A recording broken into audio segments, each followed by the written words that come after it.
The head off, guys, and this is what we found inside. So you guys can see that is number 3 cylinder, I believe, is really rusty. Alrighty, guys, in today's video I'm going to be revealing my newest project to the channel, guys.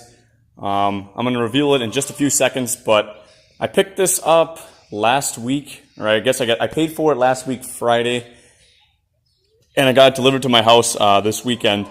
So here it is, guys. It is an old skid loader, guys. It looks really rough. You guys can see the paint is not the best. It's definitely old. I think it's 1970 to 73, somewhere in there. It's International 3200 Series A. It's got a Wisconsin engine on it, air-cooled. It is tight. I paid $400 for this unit, which I think was a good price because skid loaders are always holding their value.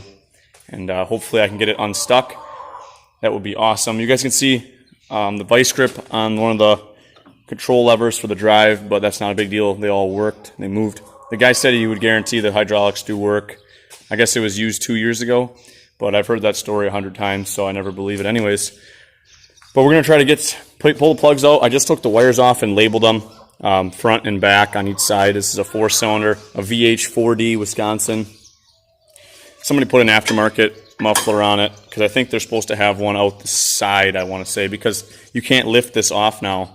It only goes up so high and it hits the muffler. But I probably can just take the seat off and then I can lift that up. But I'm going to try to work on the engine first, see if I can get it to turn over. You can see the flywheel shroud has been off, and I'm going to try to get something on that shaft here or a big socket on that nut and try to turn it over that way. But not a bad piece of equipment for the price.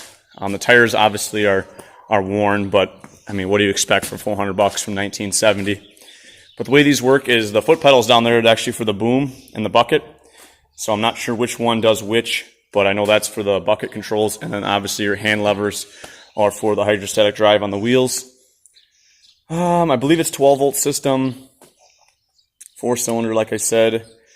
We'll have to get a key for it because there's no key, so we'll have to figure out something there. Shouldn't be too difficult. I think I can figure that out, and I think the throttle linkage is disconnected, but I can figure that out eventually. But I just wanted to reveal it to you guys. I'm going to get some footage of me working on it eventually. If I get it to turn over, then I'll obviously make an update. But this is just going to be part 1, just showing it to you guys, what condition it's in now, and then I'll make a few more parts to the build, or the repair series, I guess you'd call it.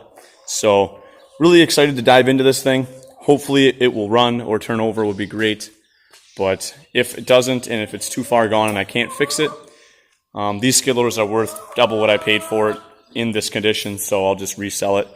The bucket has seen better days, and some of the pins are a little worn, but these are pretty dangerous skid loaders, guys, because there's no cab, and the arms come right past your body when you lift it up. So it is a little sketchy. But other than that, classic old International skid loader with a Wisconsin air-cooled engine. See if we can get this thing to run.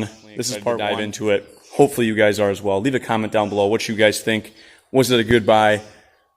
What do you guys want to see with it? And should I make a bunch of videos repairing it? So let me know in the comments below. Subscribe to the channel if you haven't already. We'll see you guys in the next video. Alrighty, guys. We're working on the International today. Took the head off, guys, and this is what we found inside. So you guys can see that is number 3 cylinder, I believe, is really rusty. So